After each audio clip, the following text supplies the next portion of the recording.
dari kelas A2 19 dengan NIM 1351910085. Di sini saya akan menjelaskan tentang etika penelitian. Jadi, etika penelitian merupakan prinsip-prinsip moral yang diterapkan dalam penelitian. Etika penelitian ini berkaitan dengan beberapa norma. Yang pertama adalah norma sopan santun, yang memperhatikan konvensional atau kebiasaan dalam tatanan masyarakat. Yang kedua adalah norma hukum, yang mengenai sanksi jika terjadinya pelanggaran.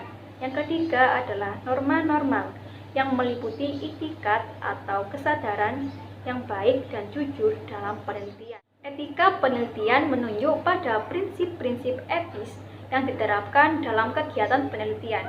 Dalam melaksanakan seluruh kegiatan peneliti harus memegang teguh sikap ilmiah serta menggunakan prinsip-prinsip etika penelitian. Penelitian yang harus meminta persetujuan etik antara lain yang pertama adalah penelitian terapeutik, yaitu penelitian pada orang sakit dengan tujuan untuk penyembuhan penyakitnya dengan menggunakan obat maupun cara lain. Yang kedua adalah penelitian non-terapeutik, yaitu penelitian pada manusia yang tidak menyangkut penyembuhan penyakit secara langsung. Yang ketiga adalah penelitian dalam masalah khusus dan wanita hamil. Yang keempat adalah penelitian yang mengikutsertakan manusia sebagai subjek penelitian. Yang kelima adalah penelitian dengan menggunakan hewan coba, seperti rekam medis, prosedur bedah, alat kesehatan, farmaseutika, biologi, sosial, radiasi atau pemotretan. Etika peneliti kesehatan.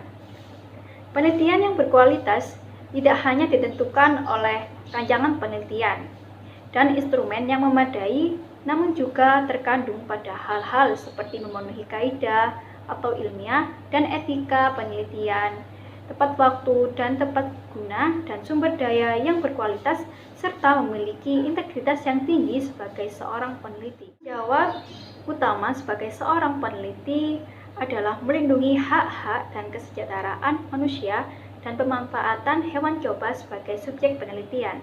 Oleh sebab itu, seorang peneliti wajib hukumnya untuk mengetahui persyaratan dan peraturan perundang-undangan, kebijakan dan prosedur yang berlaku, untuk mengetahui persyaratan dan peraturan perundang-undangan, kebijakan dan prosedur yang berlaku. Untuk melindungi manusia dan hewan coba sebagai subjek penelitian, seorang peneliti juga harus melakukan penelitian sesuai dengan protokol penelitian yang telah mendapat persetujuan etik dan komisi etik. Seorang peneliti yang bertanggung jawab, ia harus dapat menjamin bahwa setiap subjek penelitian memahami jenis penelitian yang melibatkannya. Seorang subjek juga harus mendapat informasi yang lengkap terkait dengan partisipasi dalam penelitian yang diikutinya dengan persetujuan setelah penjelasan. Seorang peneliti juga bertanggung jawab atas penyampaian laporan hasil penelitian kepada Komisi Etik Penelitian Kesehatan sesuai ketentuan yang berlaku. Pertama adalah persetujuan etik. Persetujuan etik harus dimiliki oleh seorang peneliti yang melibatkan manusia atau hewan sebagai subjek penelitian. Seorang dokter tidak boleh melakukan penelitian dengan subjek manusia jika tidak dapat memperkirakan bahaya apa yang akan mungkin timbul dan harus segera menghentikan bila bahaya yang muncul melebihi manfaat yang diharapkan. Dua adalah integritas peneliti. Seorang peneliti dituntut untuk memiliki integritas yang tinggi. Integritas peneliti meliputi yang pertama adalah bermoral tinggi, berperilaku baik, jujur, adil, bekerja dengan sepenuh hati, dan bertanggung jawab. Yang kedua adalah dalam pengumpulan data atau informasi, manajemen data, menyimpan data, sharing, dan kepemilikan data. Yang ketiga adalah memperhatikan aspek kesehatan, lingkungan, dan isu keamanan atau ramah lingkungannya. Yang keempat, memiliki akuntabilitas fisika yang jelas. Masalah etik peneliti selain terkait dengan perlindungan kepada subjek penelitian, juga perlu memperhatikan yang disebut dengan plagiarisme.